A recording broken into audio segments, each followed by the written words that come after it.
All right, so yeah, I'll hit record here. When I see z equals 3 sine y, the main thing that I notice is that the x variable is missing, right?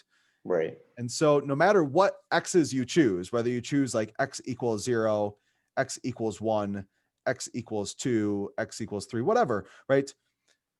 When you go to try to plug this in, it's missing. And so it's just kind of, it's going to be the same picture no matter what you choose, right?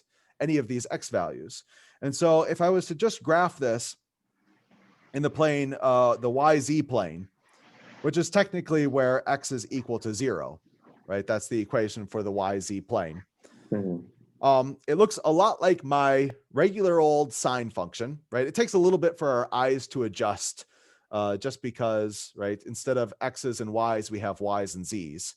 But again, kind of my dependent variable is z and my independent variable is y. And remember that sine kind of looks like this, wiggling back and forth. And that 3 is just going to stretch it. So that way, now instead of the amplitude or the maximum being 1, right, it's going to be 3. So it basically just looks like this.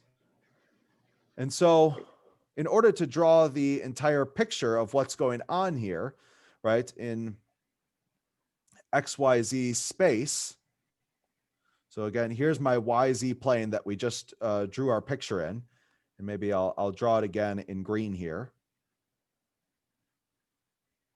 as best I can anyway. And so that's when x was equal to 0. But if x was equal to anything else, I'm going to try to steal this and paste it, then it just basically is going to be sliding out in this x direction.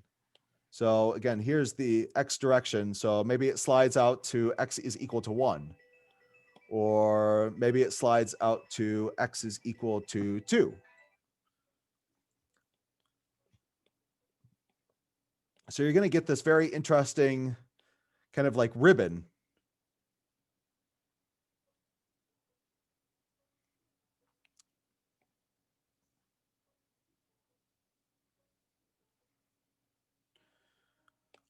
Another way to kind of,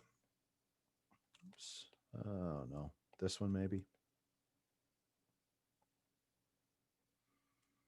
So yeah, this interesting ribbon sort of graph. And we knew it was going to be maybe something like this, where it was going to be basically copies of the same curve over and over and over again, because in 12.6, we brought up this idea of cylinders, right? And cylinders are these things that basically it's just a planar curve that you kind of push in a certain direction and you just kind of keep on making copies of itself. That was our Calc 3 definition for the cylinder. And they occur certainly whenever you're missing a variable. So the fact that you don't have a variable x in this case, you're going to have this planar curve, this kind of squiggle in this case, and you just kind of push it in the x direction. It keeps making copies of itself. And so, yeah, it's going to look something like this. So whichever picture most resembles kind of a wavy, I don't know, curtain or something, that's going to be the answer.